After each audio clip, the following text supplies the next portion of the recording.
উড়িষ্যাকে নিয়ে বলার কিছু নেই, কারণ এখানেই তো প্লেয়ারদের ক্যারেক্টার বোঝাবে যে আমরা আছি, যে কে নেই। কিন্তু কোচের থাকাটা মাঠে খুব ইম্পর্টেন্ট ছিল, যেহেতু নেই।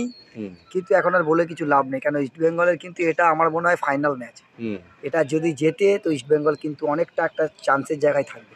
আসে তাকে নিয়ে খেলতে হবে, কিছু করার নেই, কেন আইএসএল এ 6-এ থাকতে গেলে এই ম্যাচটা কিন্তু খুব ইম্পর্টেন্ট ম্যাচ। একদম মানে উড়িষ্যার মতো টিম এই মুহূর্তে খুব ভালো ফুটবল খেলতে খুব ভালো জায়গায় আছে।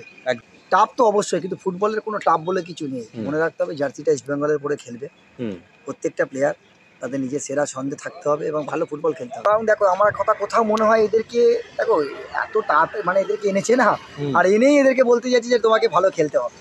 যে কোনো প্লেয়ারে দেখো প্লেয়ার আমি মনে করি যে ওখানে কি অবস্থায় ছিল আমি জানি না, কিন্তু এখানে এসে এত তাড়াতাড়ি রেজাল্ট পাওয়া ওর কাছে কিন্তু টাফ। একটা অন্য ক্লাইমেটেও খেলবে, ভাস্কর্য যেটা মনে হচ্ছে হাঁপিয়ে যাচ্ছে, বেশি কভার হাঁপাবে, কষ্ট হবে না। একটা ছেলে বাইরে থেকে এসছে, হট করে এসে তুমি তার কাছে রেজাল্ট পাবে 37 বছর বয়স। আমি প্লেয়ার, আমি সবসময় বলবো যে কোনো প্লেয়ারের কাছে একটা দুটো ম্যাচ সময় লাগে, কিন্তু এখন ক্লাবেরও তো ওকে দরকার, ওর খেলাটাও দরকার। ও আমার মনে হয় কোচ হয়তো ওকে খেলাচ্ছে ঠিকই, যেহেতু কোচ ওকে নিয়ে এসছে, কোচের কাছে কোনো অপশান নেই, খেলাতেই হবে। তো আমার মনে হয় ওকে আর একটু পরে নামিয়ে আমার মনে হয় আমাদের ইন্ডিয়ান যে প্লেয়ারগুলো আছে তাদেরকে আগে চান্স দেওয়া উচিত, কারণ গতকাল ম্যাচে অনেক বেশি ছুটবে আমাদের ইন্ডিয়ান প্লেয়ারগুলো, কারণ ফিট আছে।